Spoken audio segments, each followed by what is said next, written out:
Good evening. My name is Amund Bjursnes. I'm representing the Norwegian PEN, which is the Norwegian chapter of PEN International.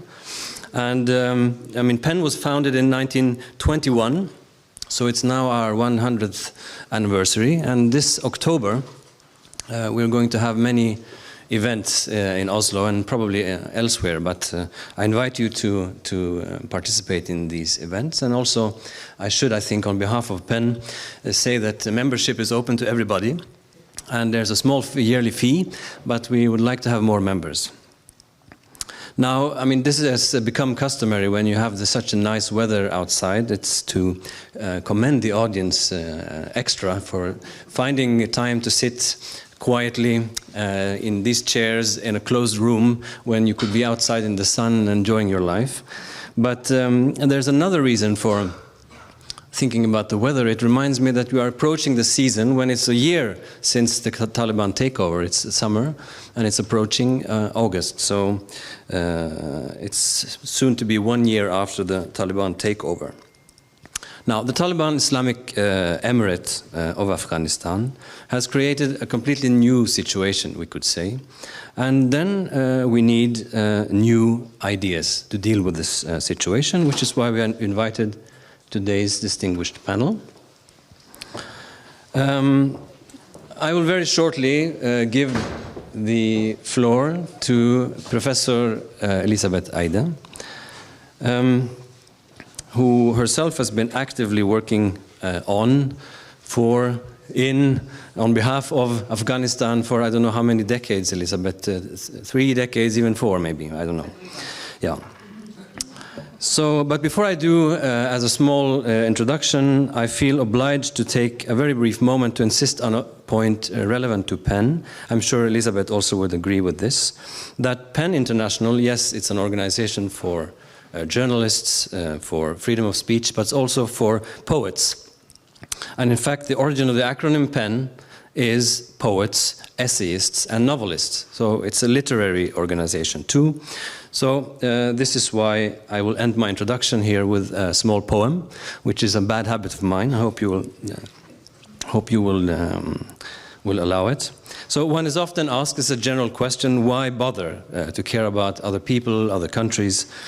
Now, I'm sure most of you here, that's not a difficult question. You think it's a natural thing, but I think it's a common question. People ask, why do we care? And there are many answers, but there's particularly one classical answer, which I will give you now, and it's given by a poet of Shiraz in the year 1285. بنی آدم اعضای یکدیگرند که در آفرینش ز یک گوهرند. I'll translate as we go along, very loosely, I think. Human beings are like limbs of one body, because in their origin they have a common nature. چو عضوی به درد آورد روزگار دیگر عضوها را نماند قرار. When disaster or destiny afflicts one part of the body, all the other parts instantly feel the pain. تو کز مهنت دیگران بیغمی نشاید که نامت نهند آدمی. You, if you remain unaffected by the pain of other people, it's simply impossible to call you a human. So with these short words, Elisabeth, I give you the floor.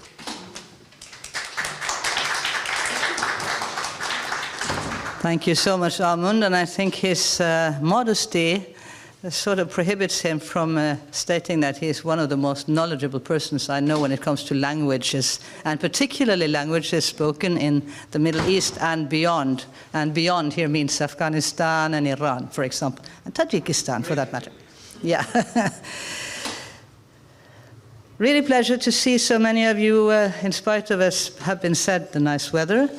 And we could also say, in spite of the very brutal war now being waged on the state of Ukraine, we, in such a state, risk that the country of Afghanistan, which faces its worst humanitarian crisis, it risks sliding under the international radar, and indeed also the Norwegian radar, in Norwegian PEN, we're trying to avoid this from happening.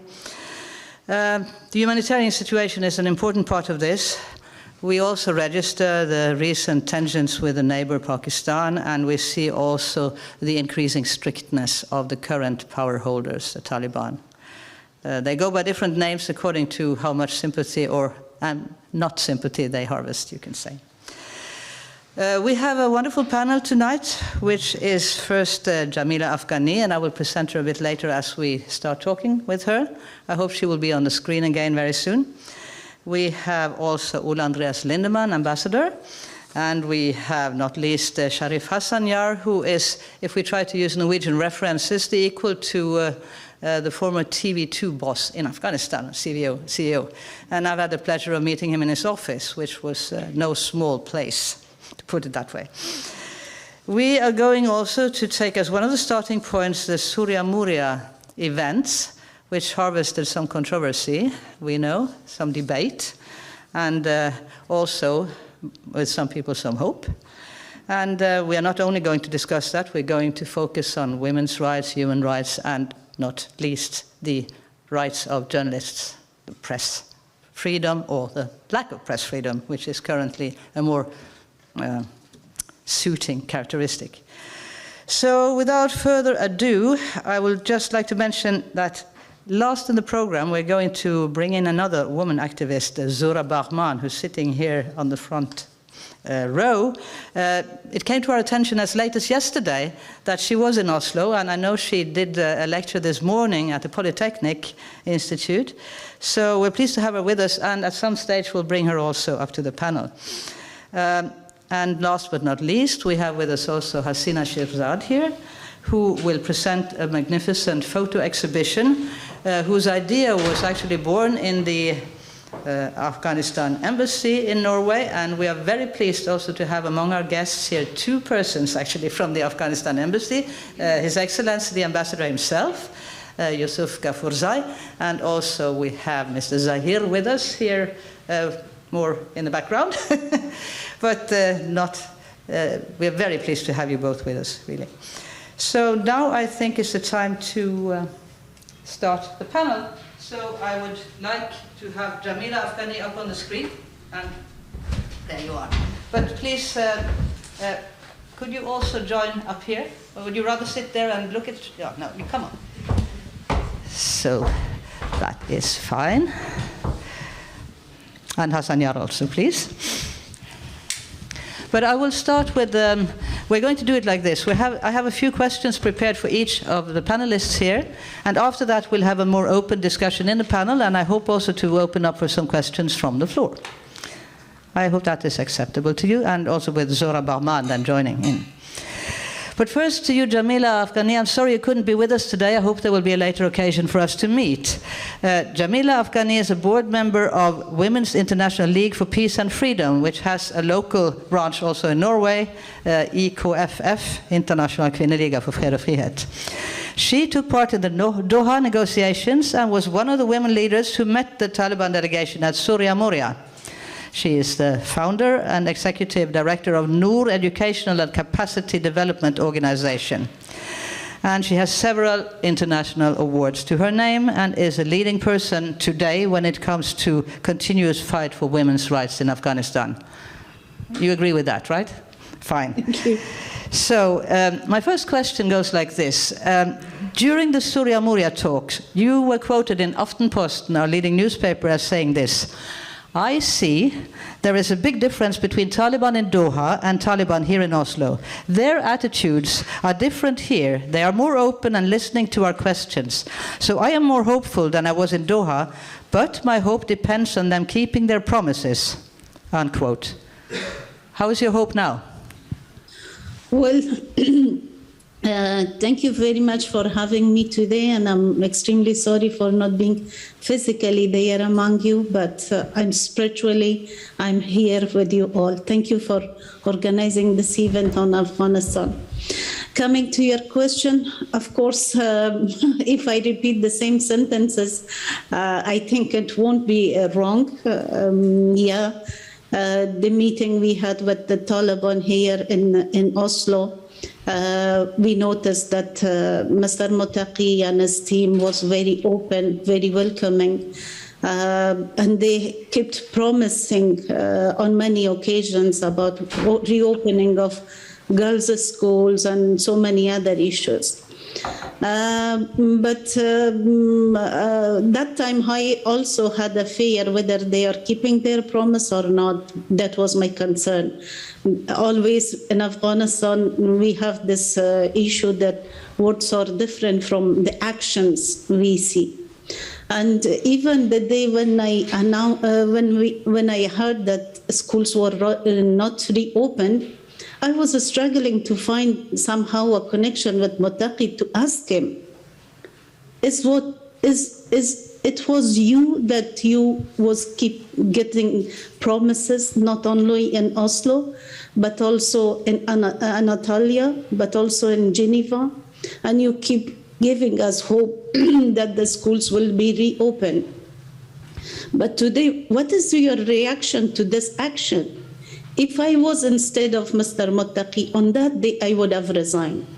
Because the way he was giving us hope, not only to us, to Afghan, but also to international community, and even that lovely girls that they were at the back of their school with those promises, and nobody expected that it will turn down. So yeah, again, we need to watch their actions, whether they are keeping or not. Our hope is connected to their actions. Thank you so much. That was actually a bit of my next question, because I spoke the other day to one of the leading persons in Tolo Media House, and he said this was a decisive negative turning point, actually. And it seems to me that you have, perhaps you share some of this assessment. But could it be that Mutaqi, by the way, he is the foreign minister of the Taliban power holders, or government, they call themselves Islamic Emirate, but we can use the names we prefer. Anyway, could it be that he has been overruled from some of the leaders in Kandahar? Or do you think that he has been convinced that it wasn't the right time to open these schools after all? For sure, this is very clear. As I'm connected with my colleagues and my members, Welfare is also a very widespread national body inside Afghanistan. I was in contact with my focal points in 34 provinces. Of course, Taliban are the way they were looking as a united single party, but now we can see they are divided, at least into division. One is a bit moderate, another part is a little bit not, but more hardship or hardliners. And the last minute decision was also enforced by the hardliners. And I'm sure Mr. Mutaqi or some others who are a little bit moderator than the other part were not in the position to justify or not in the position to reject. Or from the other side, I was also thinking that then why there is not understanding or communication in between them when Mutaqi is coming outside and representing Taliban? He should have that full understanding or full type of commitment. Because as a human being, as an individual, if I was keep giving the promise to international community, to my people, then at that time, my position was under question, that what I was saying, and I was not presenting truly my party or my ruling party. So this is very controversial. There are so many other issues behind that. But one of the main issues is the division between the Taliban party itself. Thank you. You are a prolific writer also, I found, Jamila. You co-wrote an article in Foreign Affairs, published in January this year, titled "Afghan Women Aren't Liberated by Humanitarian Catastrophe." unquote. And you say there that continuing to deny aid to Afghanistan is an anti-feminist policy. And you recommend that economic relief must go hand in hand with women's rights advocacy. So how can women on the ground in Afghanistan exercise this advocacy today? To be honest, if I tell you right now, I'm really emotional. Just right now, a few minutes ago, 2 of my colleagues were supposed to travel to Cyprus, that tomorrow I'm going to travel. And we were having a plan to have a workshop there. And 2 of my colleagues, female colleagues, they were accompanying with their mahram. So, but the airport, they didn't allow them to travel. And at the very last minute, we came to know that there is need of a permission letter from the foreign ministry to be able to travel outside Afghanistan, even with your mahram. So this is the situation. This is the reality on the ground. What international community is doing? Why UN is silent on all these situations? Women were the severe victim of 40 years of war in Afghanistan, severe victims of war. The war was planned, waged, implemented by men, but women suffered. And even today, in this humanitarian catastrophe situation, women are suffering the most. Yesterday, like I was talking with one of my friends that like she has only one-time food for whole her family, and she's keep not eating, instead feeding her children. I was talking with one of my friends. She has a PhD. She's a teacher at university. Holding a PhD is a big journey for Afghan women. You can imagine. But now she's stuck at home, and her husband is beating her to death because she's not bringing money at home. And she has nowhere to raise her voice. Thank you, Jamila. I think we'll come back to you. This is heartbreaking for all of us, as it was heartbreaking when we saw the pictures of women, young girls returning to school and then being forced home again. And we know from the universities they have to go just in the morning and then they go back, and they don't have the same proper teachers as the male students. There are lots of issues, and you must be with us because we're coming back to discuss among the panelists. But you talked about the international community, and then it's very natural to turn to a representative of that community, a Norwegian ambassador to Afghanistan, lately with, I'd say, enormous challenges. Fit for this position, I would say, also due to a rather long diplomatic career, and also one of the architects behind the Soria Moria talks, where a delegation of Taliban met with government representatives and also civil society representatives from Afghanistan, not least women among them, who we just heard, Jamila Afghani. The initiative was controversial and was also praised by several experts on Afghanistan in Norway and elsewhere too, as a good diplomatic handwork, with some warning, though, that the event could be interpreted by the Taliban leaders as a step to recognition, while the Norwegian MFA declared that it was not. So some Afghan media outlets, Mr. Ambassador, presented this as an achievement for the Taliban power holders. Was that unavoidable? Sounds like, thank you. Sounds like an intricate question. I'll get back to it. That was the meaning. But first of all, Elizabeth, thank you for inviting me here with this distinguished audience. And also happy anniversary to Norsk PEN. And let me also recognize my friend, His Excellency, the Ambassador of Afghanistan, Haforsai. Good to see you here, my friend. And also recognize my fellow panelists, Sharif Hassanyar and Jamila Afghani, friends from Afghanistan, both, and who I meet now in Norway, which I still find mind-boggling. Some of the best and brightest of Afghanistan are now in Norway. It's a great asset for us, but it's to the deficit of Afghanistan, obviously. And I think it's an important part of our task to see if we can somehow facilitate the important work that they are doing for and with Afghanistan still. So I will speak a little bit to this while I try to answer also your questions, Elizabeth. But let me start with the risks involved in the meetings here in Oslo. And thank you for mentioning me amongst the architects. But I played only one little part of my role. There's a big setup here in Oslo. Most of the work was done from Oslo.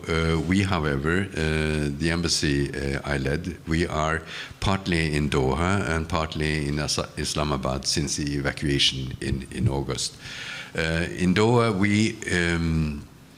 we maintain the political contacts with the new regime, the Taliban movement and the de facto authorities. And this was in a way where it started also in the contacts we have, running contacts as it were, with the de facto authorities, where we presented them with the idea and a preliminary invitation to Oslo.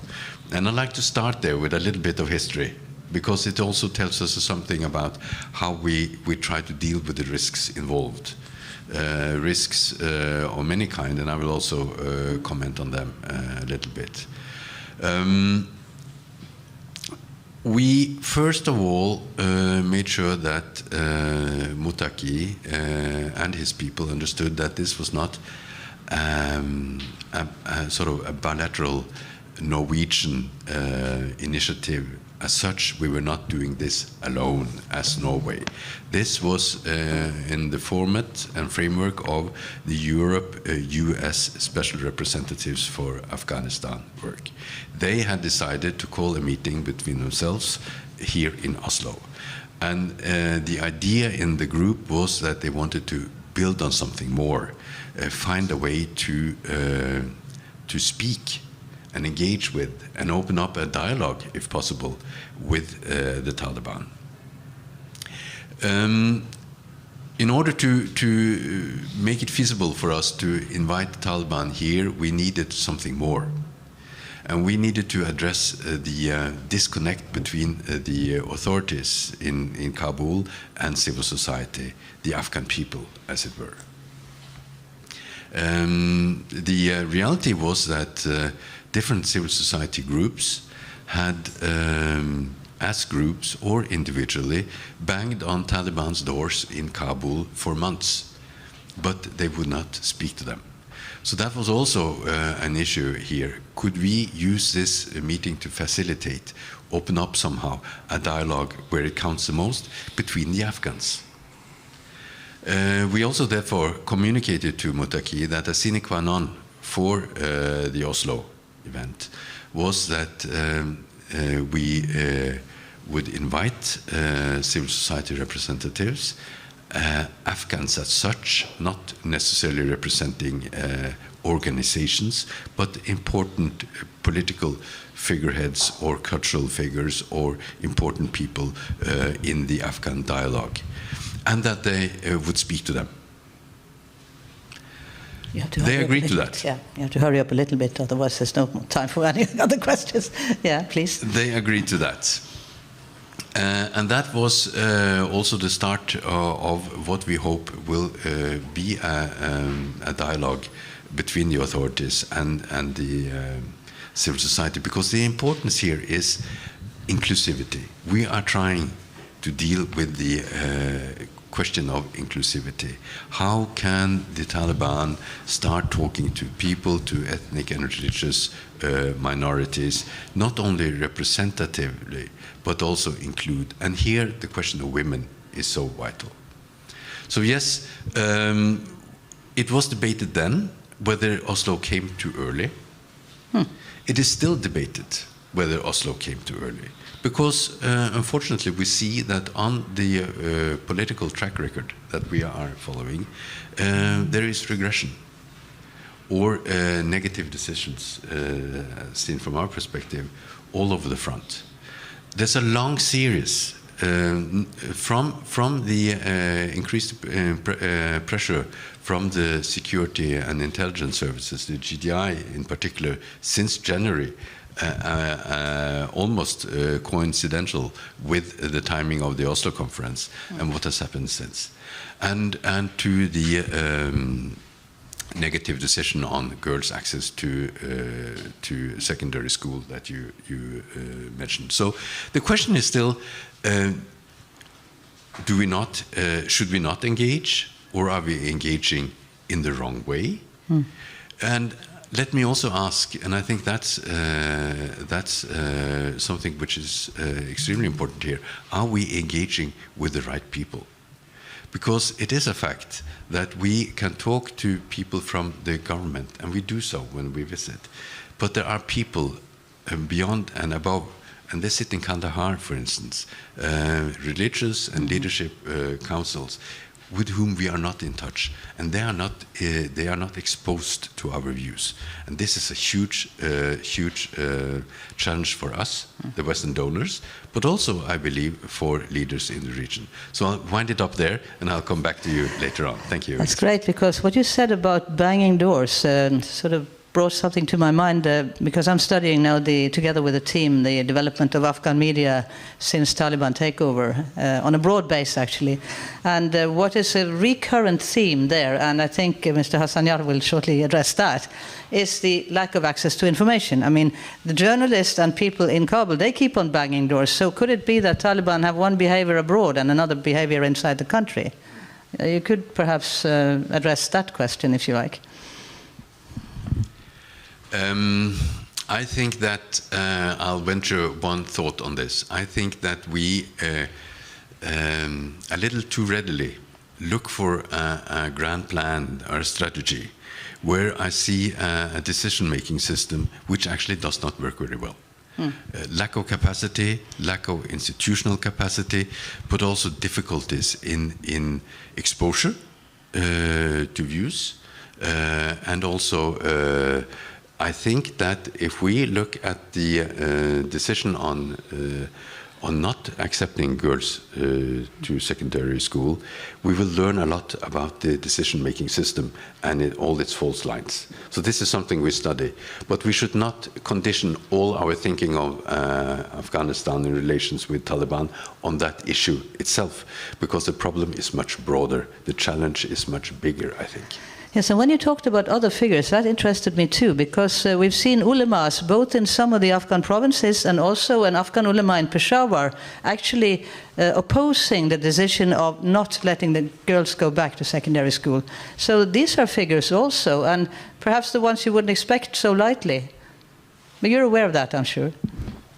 We're trying to get aware of it, and what we see also is sort of a sliding movement in the argumentation from the Taliban side, where they have before been speaking about Sharia, Islamic law, and these kind of reasonings for not accepting girls at school, but also other issues related to women's freedoms.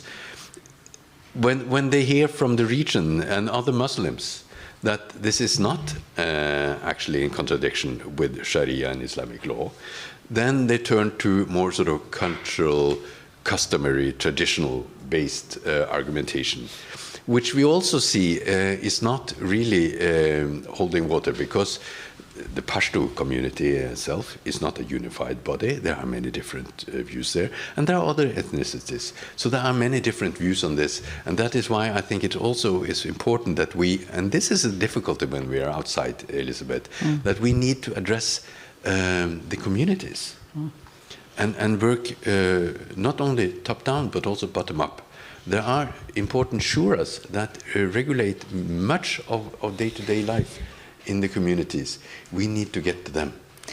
Thank you, and I think we should continue on that a little bit later, because the one thing is the top divisions within the Taliban, but there's also the more pragmatic Taliban people on the ground at times, where NGOs are able to convince them of things that perhaps the Kandahari leaders don't like. But let me turn to the last panelist now, Mr. Sharif Hassanyar. You know that Reporters Without Borders recently wrote to UN new Special Rapporteur on Human Rights Situation in Afghanistan, Richard Bennett, and called for an urgent action to defend journalists and press freedom in Afghanistan, where arbitrary arrests are on the rise and a climate of fear has taken hold in all media outlets. Hundreds of media are closed, and I don't mention any particular number because I see a variety of numbers. I mean, the truth is somewhere, but it's a hard assessment. The number of women journalists are reduced to takriban approximately 20% of the previous number. And rules and regulations declared by the Taliban leadership are harsh, to say the least. Still, some 100 media outlets continue with reduced staff, and they try to file stories in Afghanistan. Some referring then to the people's right to know, I mean, what's going on. Sharif Hassanyar, you have 20 years of experience with Afghan media. You worked for Tolu earlier, and you changed to Ariana quite a few years back, which is the second largest TV outlet in Afghanistan. That was in 2014, I believe, and you became their executive and stayed in the position until the Taliban came to power. And then you had to make your quick escape good, because you were also on certain lists, which were not so promising for your future if you had stayed, to say it with an understatement.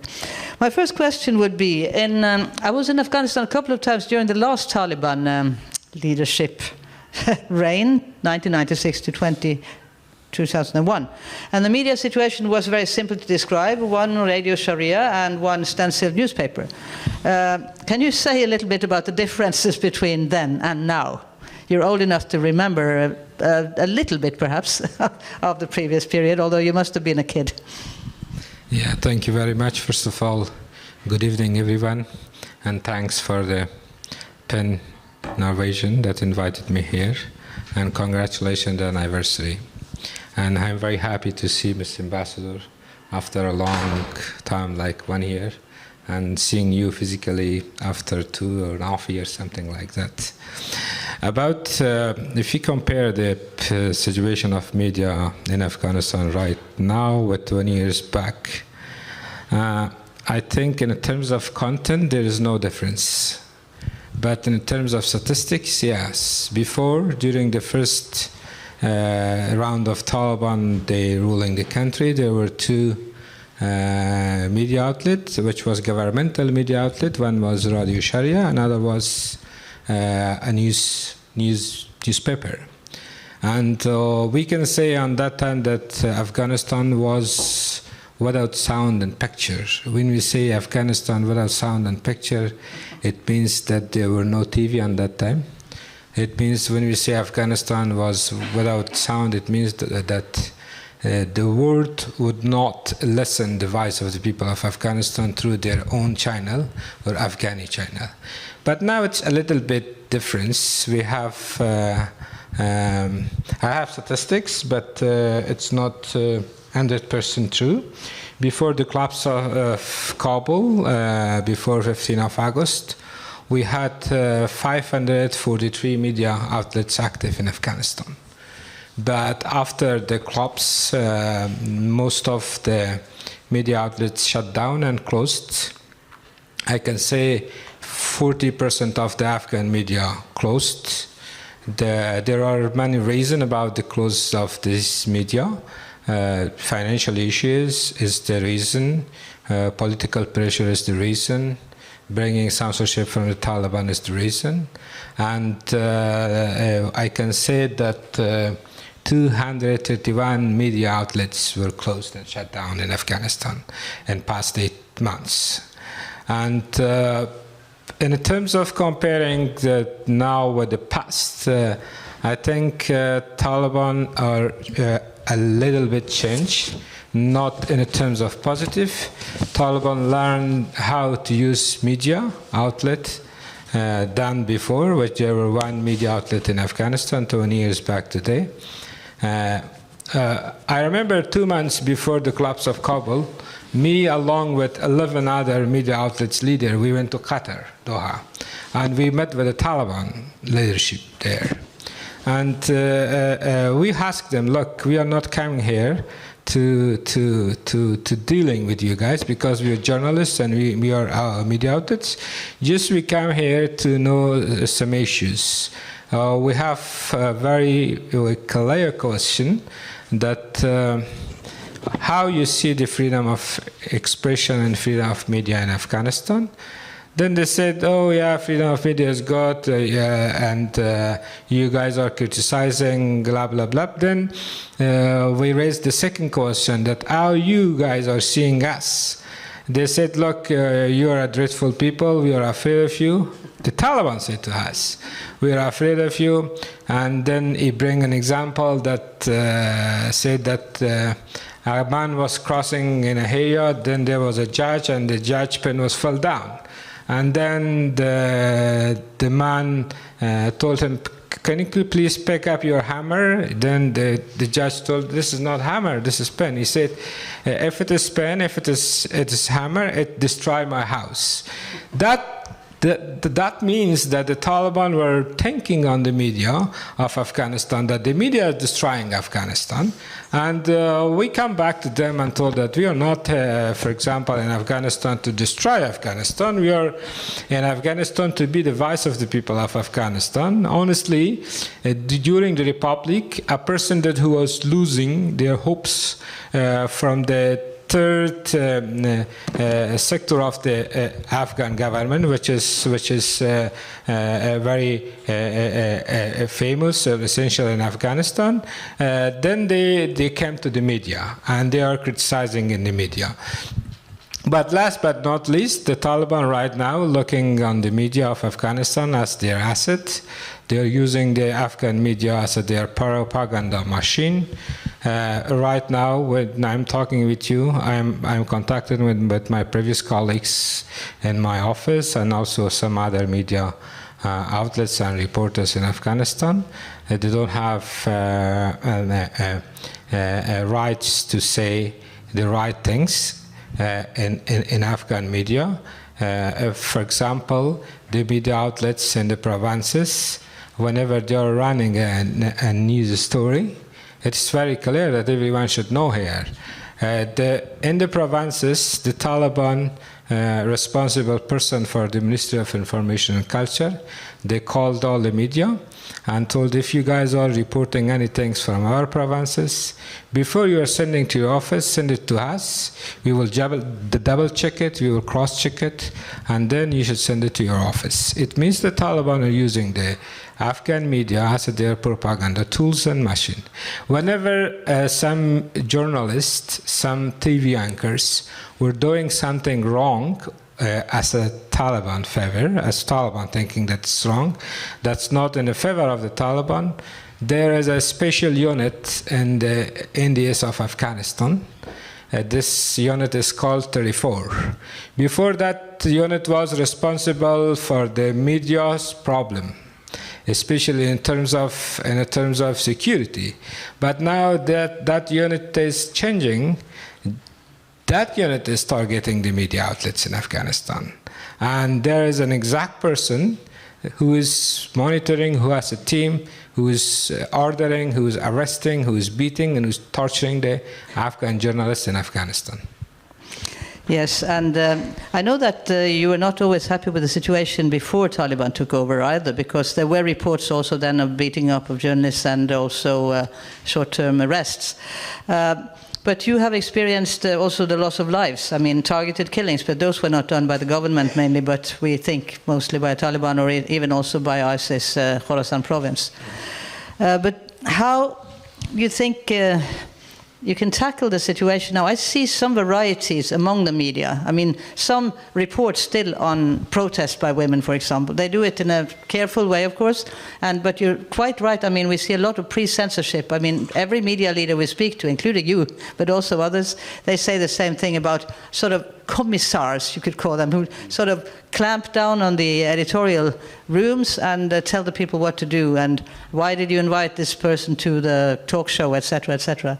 So, of course, the situation is awful. But is it perhaps so still that Taliban, as you say, media is an asset, and of course ART, or the Radio Television Afghanistan, is a specific asset because they are the mouthpiece Others are not that mouthpiece all the time, perhaps. But could it, do you see this variety? That's one question. The other one is, can Taliban just sit, as we say in Norway, quietly in the boat and watch media die due to lack of finances? That would be easy for them, because then it wouldn't be them to blame. Yeah, I think coming to the first question, if we compare the Taliban with the Republic, I think it's a big change, you know. We can't compare the Taliban with the Republic and Taliban behavior with the media with the Republic. I know that there were some short arrests during the Republic. I was arrested. I was in prisoner of Indians during the Republic for 2 nights, and but there were some responsibility on that time. There was some exact organization, you know. There was a commission in the Ministry of Information and Culture who was reviewing the mistakes, the problems, the error of the media, and then there were an expert of the media, responsible person on that commission that they will check, and then they will come up with a decision. And the decision was respectful for all the institutions of the Afghan government on that time. And itself, the Attorney General on that time was so helpful to the media outlet. But now, right now, as I have a statistics, which is not completely 100% concrete, sure, more than hundreds Afghan journalists, after the collapse of Kabul to the Taliban, are arrested, beaten, and tortured. There is no news from the Ministry of Information and Culture of the Taliban, from the Attorney General of the Taliban, that who was behind this torturing, who was behind this beating, who was behind this arresting, who did this and why. No one is responsible for that, and no one is listening to the media. And I'm sure there is lots of news which is not coming to the media, which is beating the journalists, torturing the journalists, so the media are not covering. Comparing to the past, I think the media are not covering such stories anymore because they are under lots of pressure. I'm very glad you said that, because I think there's so much passing on in Afghanistan that goes under the radar of the international community. Although there was this report by Human Rights Watch who reported on local journalists being an even easier target for the local rulers, because then the central Taliban could just say, "Okay, this was an unruly guy locally. We don't feel that this was right to do." I mean, they can make some lame excuses in a sense. But what you're describing is perhaps, it comes to me a book title called Descent into Chaos. But it's not total chaos yet. But as a journalist of much experience I think from many levels of organization too, what would be your advice to the people who still remain in Afghanistan, and also some of them want out, no doubt, but some of them they will want to stay because they feel obliged to try to use those little tidbits of openings there still remains. What do you say to them from your position now? Yeah, that's a good question, because I was trying to raise this issue. Look, there are some Afghan journalists who left behind in Afghanistan, who stay in Afghanistan. As in previous panel, Vaida mentioned very clearly. Honestly, every day when I wake up from sleep, I'm receiving 2-3 messages from Afghan journalists that says, "Please find a way that we should exit from Afghanistan." And if we compare now with the past 8 months, so most of the Afghan influential journalists and media activists that who had long experience with themselves, they are not inside Afghanistan, they left Afghanistan. The new generation, which they come into in the media of Afghanistan and media landscape of Afghanistan, they have less experience. They are experiencing the freedom of expression under the umbrella of the Taliban, which I can say there is no freedom of expression under the umbrella of Taliban. So they used to work under the umbrella of Taliban, but most of them are struggling and seeking a way to exit from Afghanistan. Yes, I heard that when he talks about the previous panel, that might be unknown to you, but there was another meeting earlier today at the Nobel Peace Center at 5 p.m. for 1 hour. So that's what he referred to, and there was another speaker there. But now that you've all had this opening, and Jamila, can we have her back on the screen, please? Because now I think I have a question to all of you, which is perhaps addressing the dilemma. If we sort of think, and I think also that is most of the international community, non-recognition, I mean recognition of the current Taliban government or regime or whatever we wish to call it, is not yet or not at the agenda. On the other hand, how to still alleviate the humanitarian crisis, which is very, very serious. And at the same time, considering and defending, supporting human rights defenders, women activists, freedom of expression defenders. How can you sort of solve that very complicated dilemma in a country where the leadership is divided and the communication channels are not really working? It's a hard challenge, but I'd like to ask you first, Jamila, then, how would you deal with this? Because you said there would be this combination of addressing the humanitarian situation and also keeping the feminist perspective, as I remember. Yeah. Thank you for the question. Yeah, this is a big question that I think everybody who has that human conscience that your colleague was reciting the very first point, this is the question that every human being may ask herself or himself every day, that how to deal with this dilemma. So my question to your answer will be some other questions. So I'm asking international community, especially US and NATO, what is the use of the sanction that you have doing on Taliban?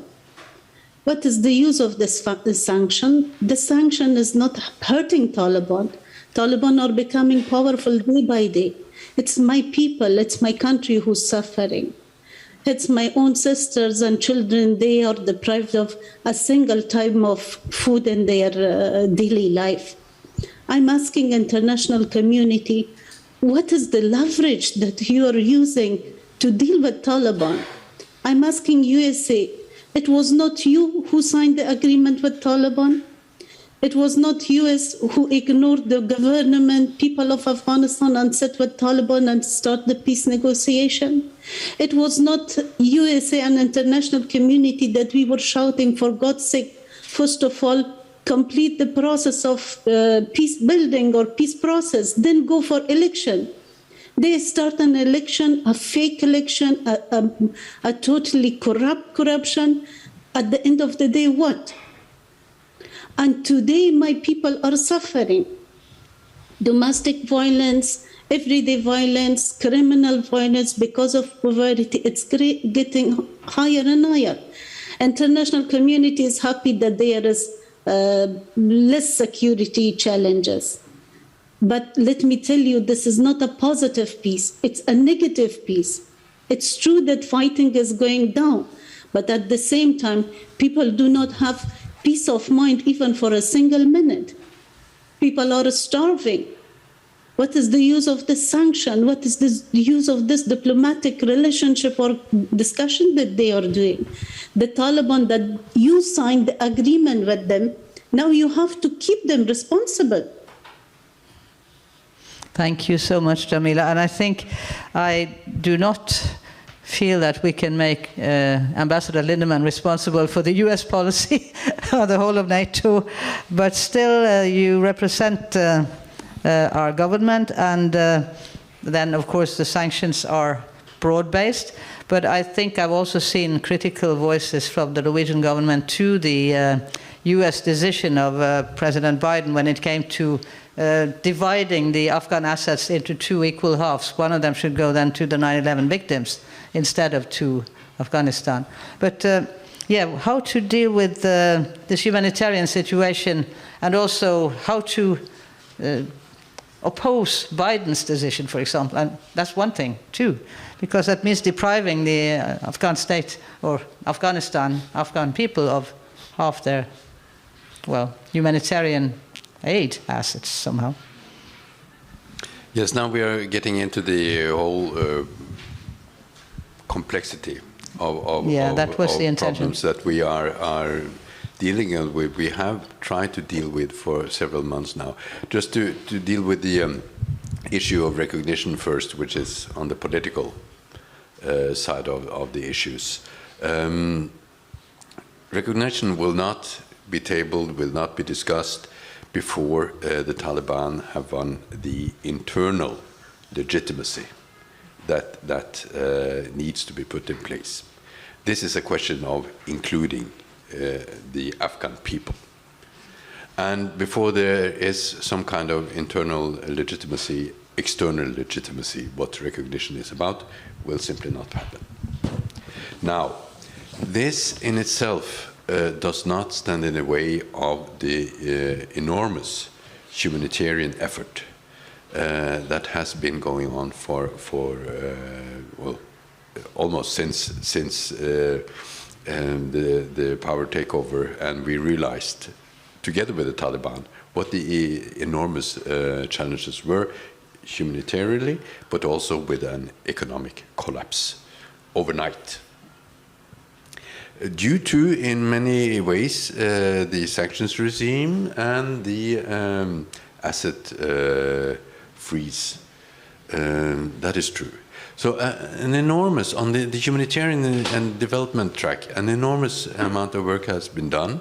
And I think that although the humanitarian crisis is still real, the worst catastrophe that we feared has somehow been avoided. At least the free fall has been gradually stabilized.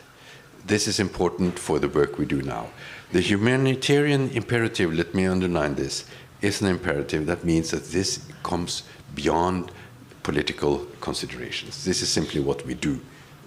We are engaged in doing this. Now, the political question comes with what we do and what we need to do beyond the humanitarian effort. Long-term development aid is out of the question for the time being because of the sanctions and the frozen assets. We have defined something called meeting basic human needs, which helps us address issues as livelihoods, as food security, and also education and health, first and foremost. But it is clear that when we cannot work through the institutions as we did before with the development aid, we need to find other ways to get the help in and to get the support in. And even with the humanitarian help, we have this enormous problem caused by the liquidity squeeze. There is simply not cash to get around in the country. The humanitarian operations are hampered by lack of cash. We cannot transfer money through the commercial banks, and they cannot pay out cash because there is no cash. Humanitarian organizations, but also the UN, they in different ways rely on Hawala systems with all the problems they incur. Therefore, what we do now is that we concentrate on the upside of the American decision, which is to release $3.5 billion to recapitalize the Afghan central bank, the DAB, in order to achieve monetary stabilization, and also the confidence that is needed in this bank for the commercial banks to operate. So this is an important aspect of getting the help in. It's not only a question of mobilizing the help, and there's been a donor conference recently. The money is there, the effort is there, the will of the international community to contribute and continue to contribute, also in the wider context of Ukraine and the needs therein, is there. But we need to find ways to get the money in and out to the Afghan people. Just a small question there. I read something about the bank opening in Kabul. I don't know if that was the same central bank, but where they declared there would be no interest rate, etc. I mean, according to the Islamic principles. Had that something to do with this, or is this something else that they have established? The central bank has been trying to work since the takeover. And the question is their independence and capacity to act. Also the international obligations in anti-money laundering and combating terror financing. These are important aspects. The commercial banks, they will need to monetize on their actions. And they are, as far as I know, allowed to do that by the Taliban regime. But the Hawala thing, yes, ideally without interest, but you know there is a huge problem there. An interest rate of 5 to 6% on Hawala transfers are good. But with some of the UN organizations and other NGOs, they are forced to pay up to 12 to 15%. So this funds a grey or even dark economic market which is developing and which is not good. No, I totally agree. Thank you. I didn't know that last part. I know about the Hawala, and some of us who are small fry, we have been forced to deal with that as well, as you may well know too. But Mr. Hassanyar, how do you comment on this dilemma yourself? I mean, the recognition, the sanctions, the rights question. Yeah, I think coming to the recognition, my point is very clear. First of all, Taliban should take recognition from the people of Afghanistan, which is election. If the Taliban are claiming that people are happy with us, if the Taliban claiming that the people are supporting us, if the Taliban claiming that the people are working with us, so why they are afraid that they are not holding the election? They should hold the election whenever they come out, or the winner will be the Taliban from the election. It's all okay. I'm sure the words and the people of Afghanistan doesn't have any problem with that. In a humanitarian hate or in a humanitarian's issue, I think for international community I think it's important to work with the people of Afghanistan. Let me tell you an example. In our station which I was working, we had a foundation by the name of Bayat Foundation. On the first 10 days which I was in Afghanistan, and still I am connecting with them, you know, they are donating oil, rice to the people, to the poor people of Afghanistan. And once I found that whenever they are, for example, going to the governor of a province, which is the Taliban responsible person, they will distribute the material to their family soldiers, to their relatives, and the foundation can't raise his voice because they're trading them. My point is that if international community is seeking a way to help the poor people of Afghanistan, they should work on a mechanism that they should talk directly with the people of Afghanistan. They should find a way how they should talk to the people of Afghanistan, how they can find the person who is in need of this help. This is very important. Coming to the sanction, I think sanction is creating a big problems for the people of Afghanistan. But there is two questions.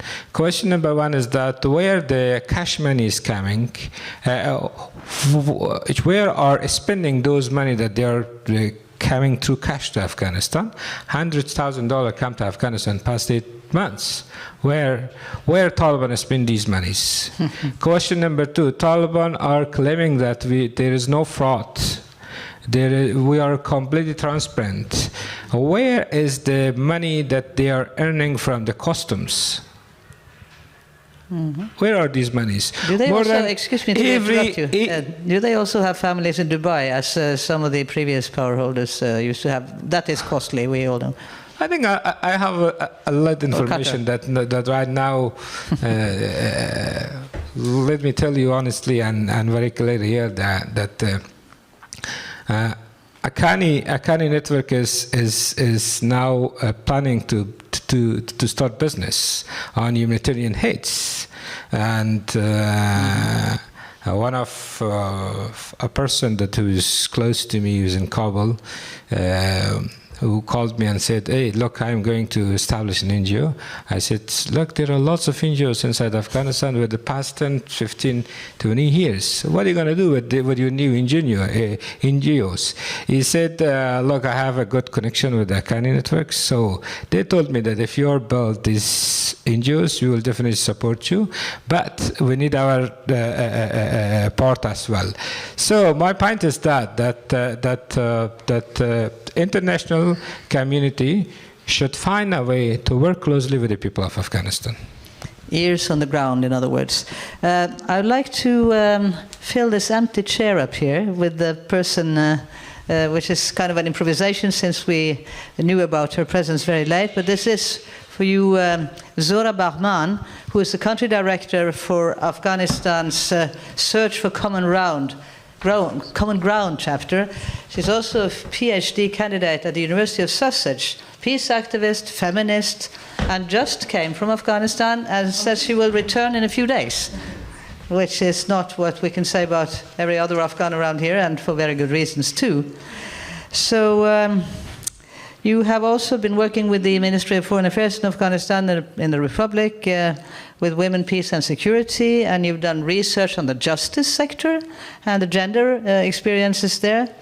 So, and your CV is long, so if I was to read it all, then there would be no discussion more. So I would rather have you just comment on what you've heard now from the other panelists about the dilemmas that we've talked about and the challenges, please. Absolutely. And grab the microphone, please. That's one for you. Brilliant.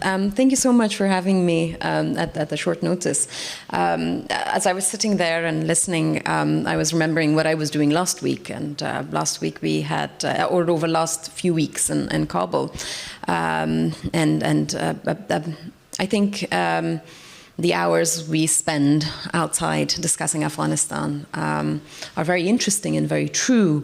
However, there's a diversity that doesn't get captured in these brief discussions that we have. And I run an organization, it's an international organization, but it's a very localized organization, and it's working in 15 provinces. And we have a background in using media to bring change in and communities that are suffering from oppressive regimes and very closed-off environments. So this challenge is not new to us. So it's from that perspective that I was listening to everybody here and all the other discussions I was in, but also from perspective of an Afghan person. And I lived through the Taliban period previously, and then now as well. And I feel that it is good to discuss some of the problems, but it is also incredibly important to look at some of the possibilities that are out there and some of the small openings. And there are a few things I want to comment on around the issue of legitimacy to start with. Every time I get out of Afghanistan and engage in discussion, the word legitimacy comes up. But when I'm inside Afghanistan, the same dialogue is framed as an issue of accountability. Recognition is a practice that is discussed conceptually outside of Afghanistan, but recognition of the Taliban inside Afghanistan is a day-to-day fact. You cannot not recognize the fact that the Taliban's decision impact your life. So it's a very different way we have a day-to-day interaction with the Taliban. So inside Afghanistan, moving to the next point is, while outside Afghanistan, we can debate whether it's okay to talk with the Taliban or not. But inside Afghanistan, we have to talk with the Taliban, and we want to talk with the Taliban because they are the ones who are making decisions that on a day-to-day impact our lives. Last week, actually on Monday, we had a big civil society meeting in our office. We had a barbecue, and men and women from civil society organizations came in, and we talked about what it is that we wanted. And I wanted to bring that discussion here. And there, we were talking about how can we talk more with the Taliban and how much we had talked with the Taliban and how could we use the opportunities available to impact them, and how important it is to bring important conversations back inside back to the inside of Afghanistan. And there's a lot of those talks happening. And I know that not every knock at the Taliban door is answered, but gradually a lot of knocks are being answered. I mean, 3-4 weeks ago. Can you be more specific there? Yes, Your own I would love to. I'd love to give some examples. We had some events where we brought in 150 young people from across the country, men and women, and sat them down with the deputy ministerial level Taliban, and they had a conversation and about very sensitive issues, freedom of speech, girls' right to education. Now, I wouldn't say it resulted into any solid decision-making, but it was one event. And the fact that if we have a process inside the country to continue these dialogues, it would be brilliant. A partner organization invited about 400 people from across Afghanistan, from 34 provinces, various different types of civil society activists, formal and informal. And we talked a lot about various different issues. And one of the top issues that came up, and I was sitting in a panel like this, and then in front of me was the Deputy Minister for Information and Culture, and I was talking about access to information. And this was something that came from the discussions that went on in the room for 2 days. And this was men and women. So these things are opening. And as somebody who lived through the Taliban times previously, I can see this as a positive deviance in the movement, and we need to really see how can we harness that. The other issue I wanted to touch on is around how we when I'm outside, I see the emphasis being on the impact that Taliban have had on the civil society, freedoms, and so on. But there are two other aspects that I want to highlight, two other aspects that has had an impact, negative impact on the lives of Afghans, which we can remedy. I mean, it's very hard to change an ideological, political, oppressive force, but then there are two other things we can remedy. One of them is the impact that evacuations have had on the Afghan civil society. The most powerful, the most vocal, the most amazing people have left the country. And that really has you can feel that. And we need to somehow remedy that. And I know that a lot of people that have left, they're spiritually there and they want to do something. But we need to make this connection a little bit stronger. We need to see how can we work together with the recent evacuees, with the diaspora, so that we can at least work for the greater good. And we are doing that already, but then how can we do more of that? And the other thing is about how much money was being sent into Afghanistan. I know the phrase that Mr. Ambassador used, meeting basic needs. How can we, in a very complex environment, just meet the basic needs of people? Or can we redefine the basic needs of people to include a vibrant civil society?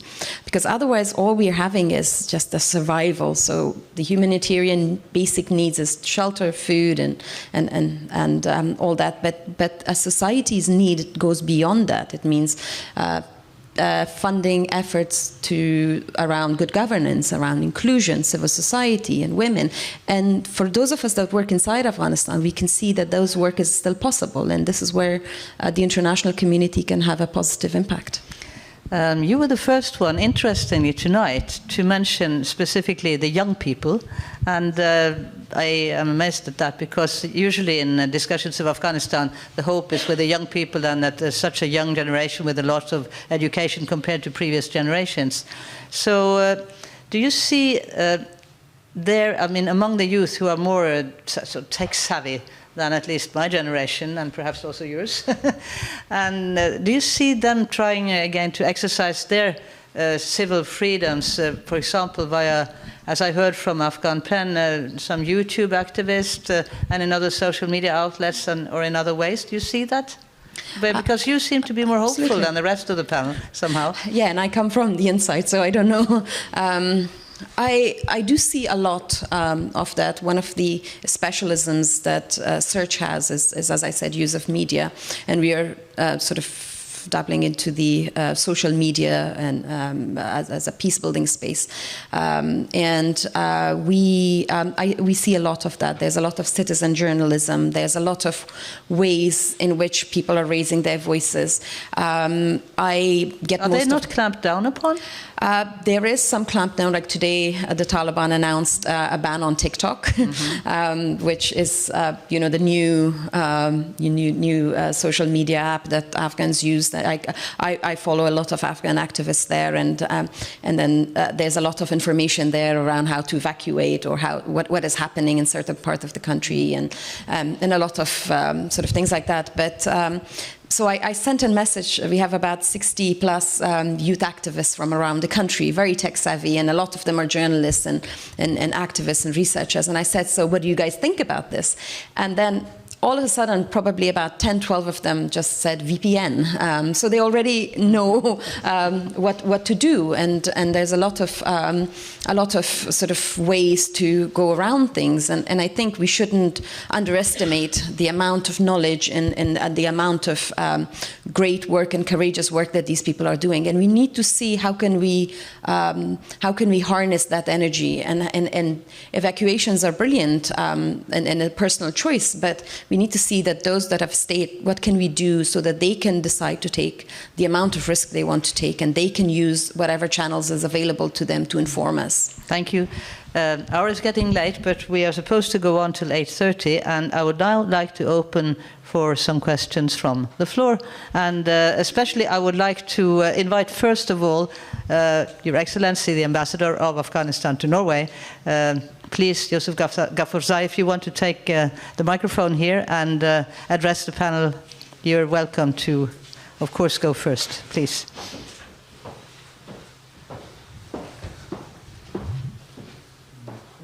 Good evening. Well, thank you very much. I want to thank PEN Norway first for holding this important initiative. I think it's really important in helping keep the focus on Afghanistan at a time in which the international news headlines are dominated or focused elsewhere, first and foremost Ukraine, but also other parts of the world. So thank you for that. This is very important for us. It's a great pleasure to see my good friend and colleague, Ambassador Lindemann again, also distinguished panelist. I'd like to just focus on a few points, just in terms of an observation. I think what was mentioned here tonight really highlighted the fact that the situation in Afghanistan has deteriorated significantly from a political standpoint, from a humanitarian standpoint, from a political standpoint, security standpoint as well. I think the attacks that took place yesterday and today really speak volumes in terms of where things are headed. And this comes at a time in which there's been enormous amount of flexibility and engagement by the international community first and foremost, but also by the people of Afghanistan. And of course, there was talk about the Oslo talks, the Oslo meeting here in January. I think that was really a major test of the Taliban's willingness, but also ability to show the compromise that's necessary, to show the flexibility that's needed, because the people of Afghanistan have showed enormous compromise over the past several years, but also the international community.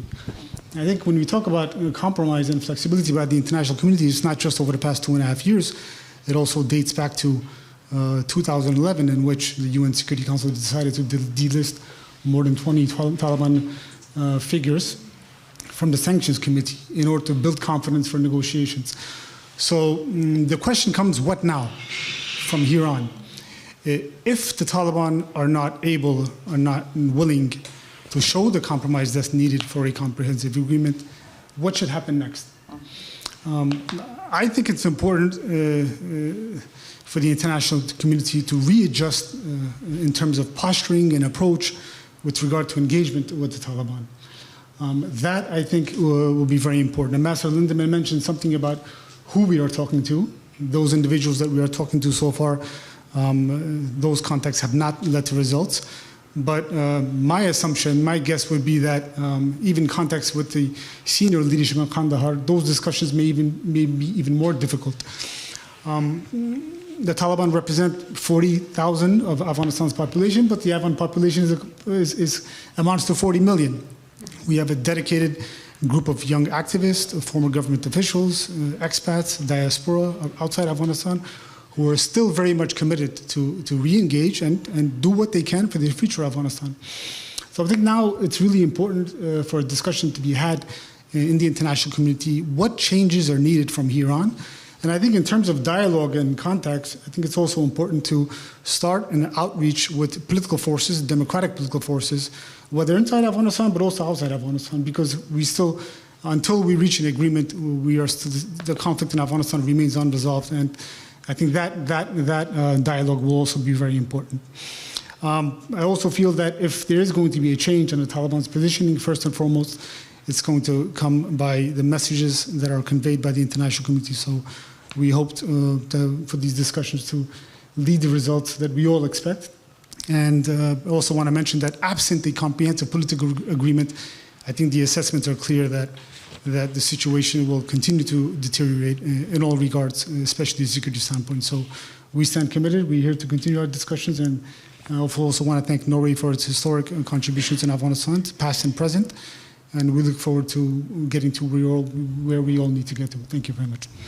Thank you very much, Mr. Ambassador. And who has stated time and again that he represents the Afghan people, first and foremost. Now open for other questions, short they should be, from the floor. If not, I will pass the question of, which is a very significant question, what now? Simple as that, to the panelists. But first, if there are any questions from the audience, please raise your hands and come forward. Yeah, Wahid Warasta, and I should introduce him as well, because he is the first Fribyforfatter, city of refuge writer in Nesodden Kommune, and he is here with his wife, Khaleda Farrow, who is a very famous Afghan poet, and his daughter, Nirvana, is also with him. So please say what you want to say, dear Wahid Warasta. My very best regards to a very distinguished audience here. I do not want to take much of your time. Just as a member of Afghan intellectual community who has faced forced leaving of my country, I would like to say that I feel very, very helpless, and I don't think I'm of any use after getting out of Afghanistan. So personally, I just mainly distract myself from even thinking about my country, because I think if I cannot do anything, it gives me more and more depression. But just I would like to thank Mr. Ambassador for stressing on the need to find a proper way to take international aid to Afghanistan directly to the people of Afghanistan, and it was completed by Mr. Sharif Hassanyar that there should be a strong and transparent monitoring mechanism of those international aid channels that should be channeled to those who are really in need. And about recognition of the Taliban, I personally, as someone who thinks the same as Mr. Sharif Hassanyar, I think recognition of the Taliban is recognition of terrorism. And what they are doing is, I do not need to mention here, what they are doing is just, even if they are taking some steps to show that they are changing, it's just to cheat the international community. I think they should never be recognized, because recognizing the Taliban is recognizing terrorism. And while I strongly suggest there should be some very clever efforts by international community to channel aid to the people who are stuck there. And in connection to what Ms. Jamila Afghani said, by saying that the Taliban are divided, she thinks a part of the Taliban are moderate and a part of the Taliban are extremists. I don't believe in that, because their thinking is different. They are only playing differently, thinking that, or considering that Taliban into two groups or dividing them as moderates, the Taliban and extremist Taliban is like, to me, I think like if you consider the Taliban like a big piece of copper or bronze, if you melt it, you can change anything. You can make a statue of a donkey out of it, or you can make a statue of an angel out of it. But the copper will still be a copper. So I don't think their thinking will change. Their thinking, their dark interpretation of religion is not good for our people. Thank you, Wahid. I think you noticed from his use of metaphor that he is also a poet. Any other questions from the floor? We are getting short on time now. We also have a slot for introducing the photo exhibition, but we can take one more. That's Zahira Tari. Thank you for a very constructive discussion here. Thank you for the panelists and the audience. There's a lot of questions, but I come with one, the most unpopular one. And I would like to have an answer from the ambassador if you want, but if you don't want, don't give an answer. Speak loudly into the microphone, please. Oh, sorry. Have you heard what I said already now? Okay. Taliban have committed war crimes and crimes against humanity all these 20 years. And the same mistake we did with the former Mujahideen leaders. They committed war crime, and we didn't say anything. And the Western leaders were among those who stopped the transitional justice process, and even stopped the report that the Independent Human Rights Commission have worked on. And still, I see there is no one talking about that war crimes the Taliban did, and we're doing the same mistakes. So my question is, why you like so much the war criminals? Or what is the point? Does it challenge or sabotage the relation, the negotiation?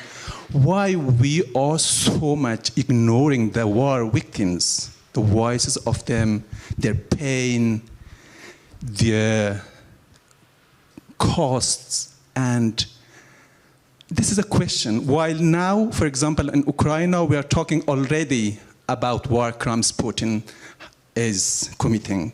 But about Taliban, none of us talking about that. Thank you. Thank you. I think I will save that question for the last round, and we could safely then, since you were addressed directly, Mr. Lindemann, start with you, and you can begin to answer this question, and you can continue with a little bit of your assessments of what now, what will happen in the next years to come, or the next months. And yes. Then we will have Jamila Hassanyar and also Zora here. Yeah. Thank you. I will use my last few minutes to answer the what now from my perspective, but also the last and very important question raised here on human rights and the political agenda. But first, let me address the question of the humanitarian and also accountability.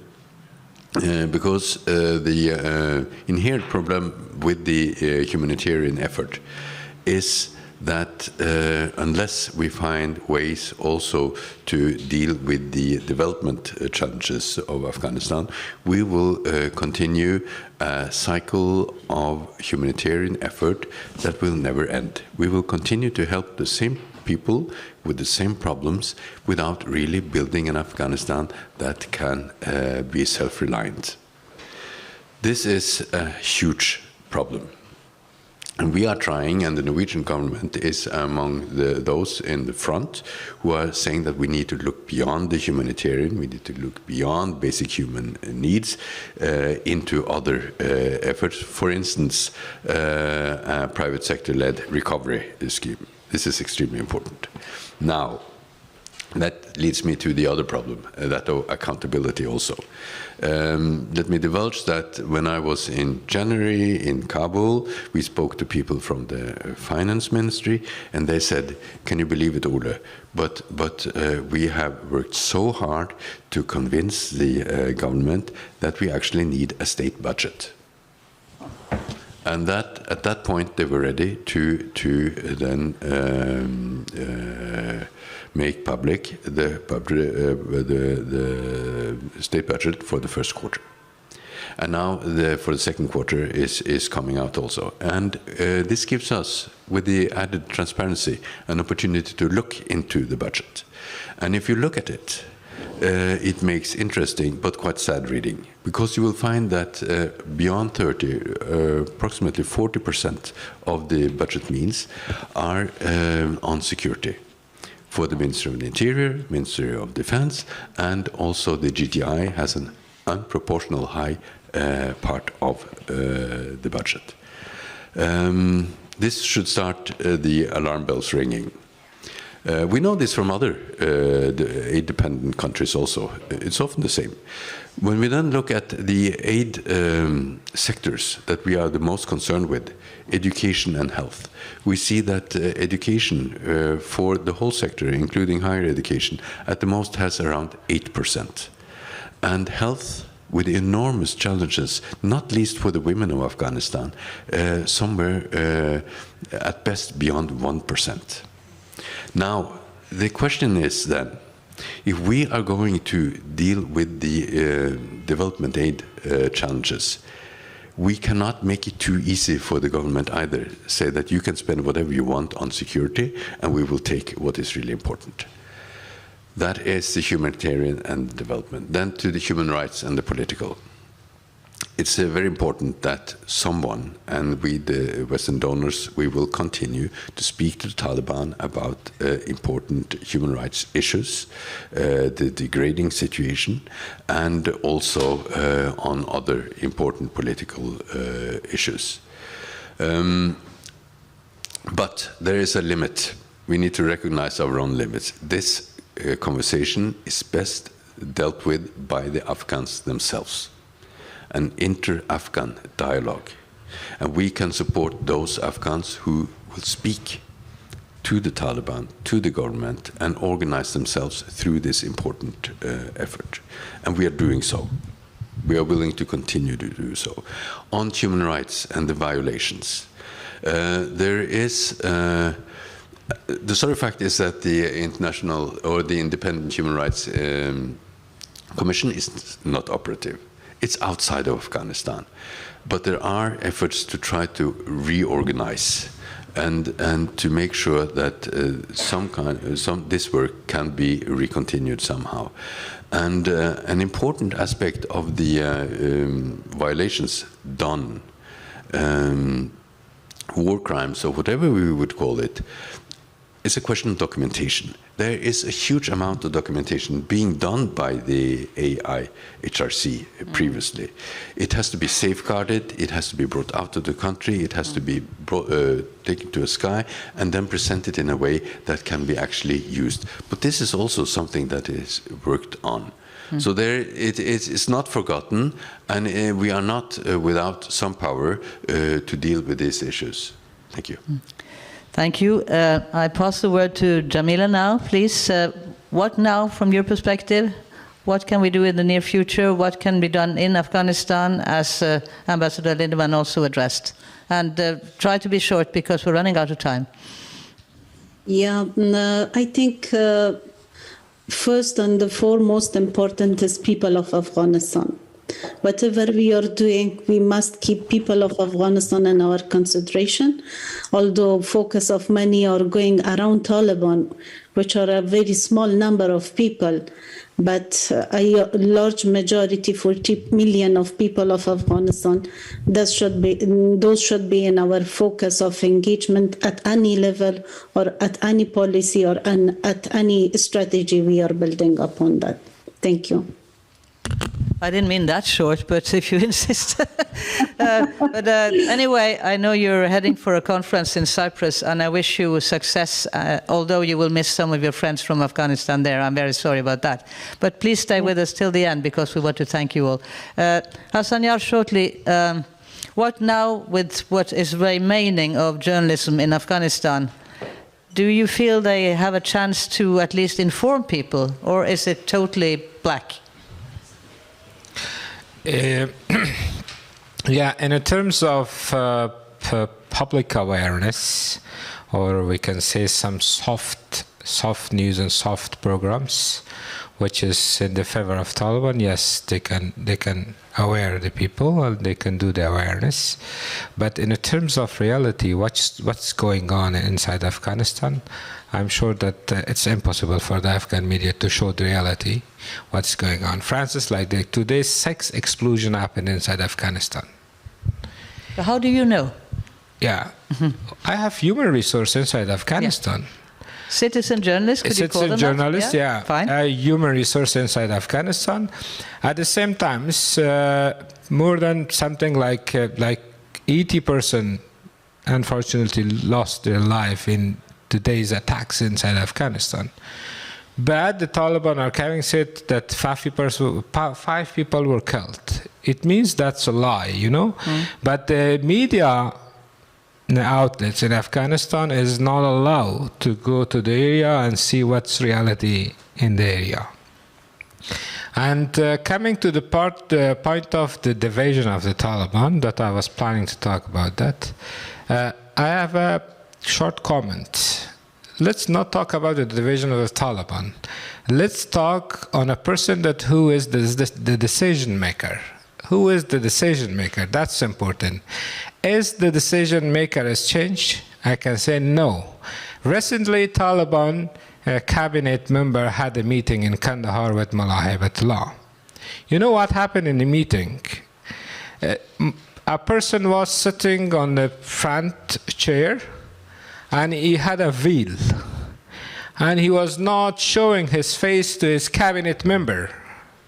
We're talking about the supreme leader now, right? Yeah, he is ordering something, and the cabinet member is just listening and coming to the Kabul and adopting that.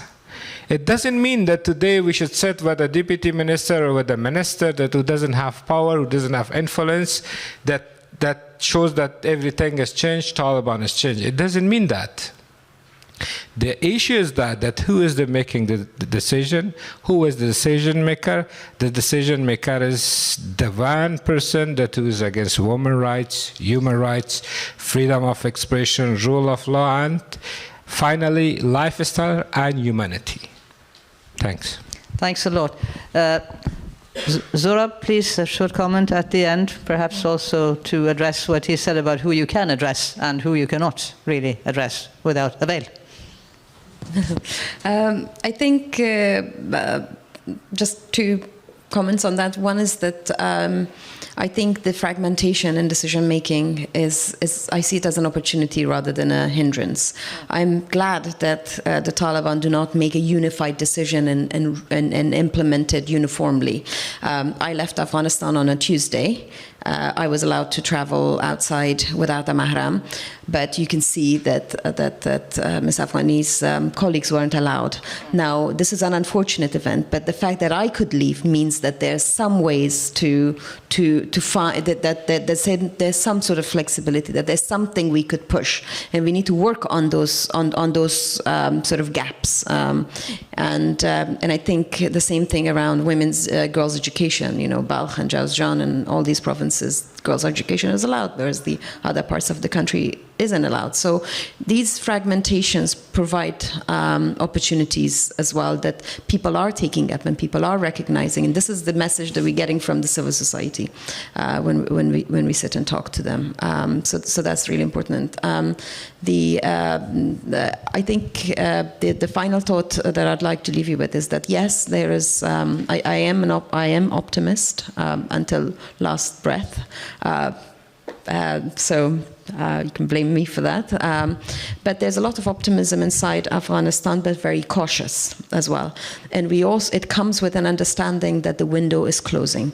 And in order to keep this window wedged open, we need to do a lot of things. We need to center the agency of Afghan people. We need to listen to Afghan people inside the country and work with them. And we need to show flexibility. Afghan people are not a homogeneous group, and neither are the Taliban. And we need to see how can we find some common ground between the two, and we can give the charge to the Afghan people. We should not always look at the international community for solving our problems. No, thinking that the Afghan people come from a nation which has never been colonized, I think it's an obvious way to conclude that Afghans need to decide for themselves. But there has been interference over, we could say, thousands of years if we go back in history. Anyway, I want to thank this wonderful panel, and I saw also Jamila nodding as you spoke here loudly, so maybe you should have more connections in between yourselves. I also want to thank the few questions raised, and there were more questions I registered, but that was after we'd started our final round. But I want you now to stay put, because now comes the final point of this event. And somebody should turn off the lights, because now Hasina Shirzad will introduce a photo exhibition, which is very dear to our hearts here, because it is, as you will tell, conceived at the Afghan embassy and worked out by different well-meaning forces to show the Afghanistan that we hope will never be extinguished or lost. Please, Hasina.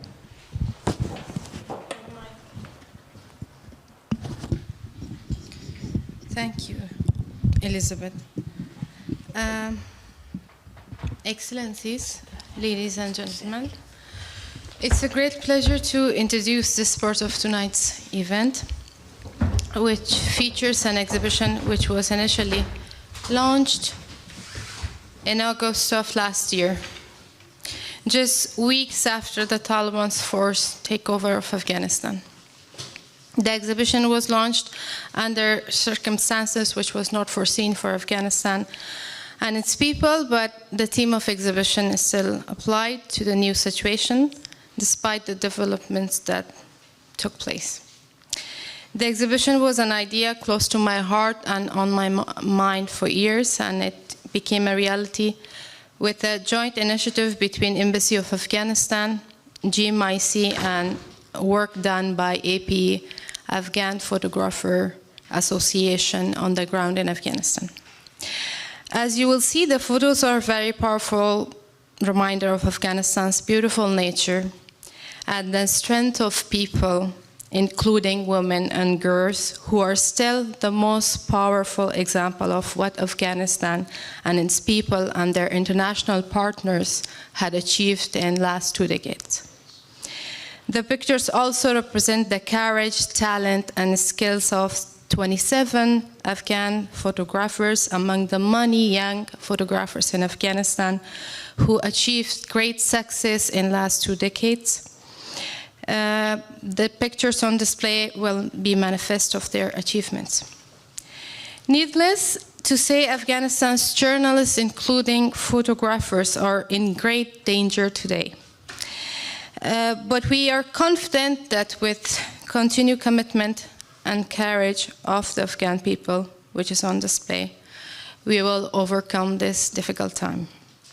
This exhibition will be on display 3rd of May in UN headquarters, so if you're in New York, please visit it again. Without further ado, I invite you to enjoy the photos displayed here, please. Thank you. Yeah, you can click it. Yeah. Nothing. That should work. Where do we do the clicking? Okay, click everything. Aha. No, that went twice. Okay. Okay. That's well. Is this a This is the winner of Afghanistan, something like that, which is equal to Idol in Norway. And you see in the background what used to be a home for one of the big Buddhas. Use a mic. I'm a Bergener, I don't need a microphone, but if you insist. Okay then. Yeah, a blacksmith, that you can see. Saffron pickers.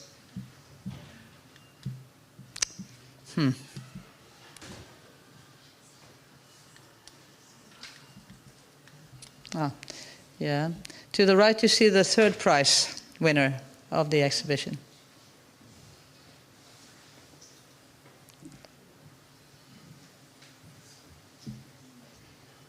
Yeah, this is better. Do it from there. Not all pictures need any words.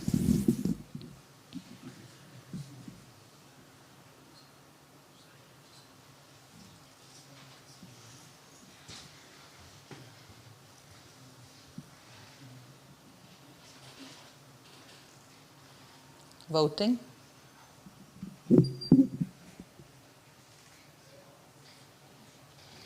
Wedding anniversary celebration. For those who don't know, there are lots of sheep in Afghanistan, and they have a lot of nice wool.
This was the second prize.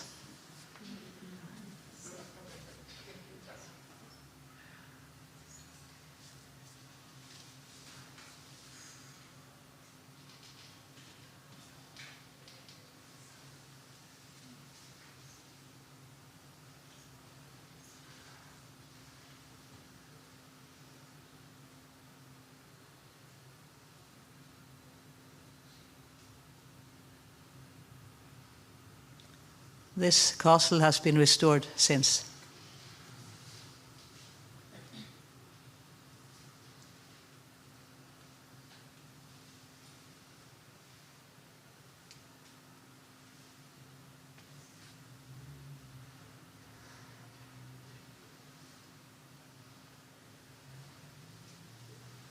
This is Silk Road Festival, and this is an orphanage.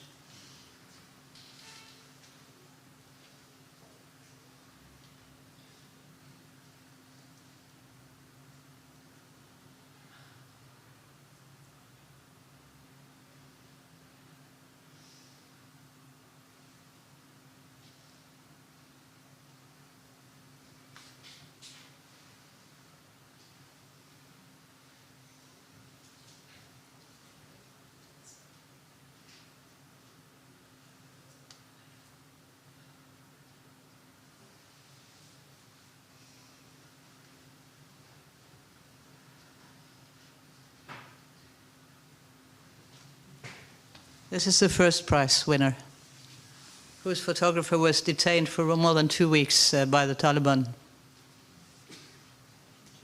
he won the prize here, same day. Yes.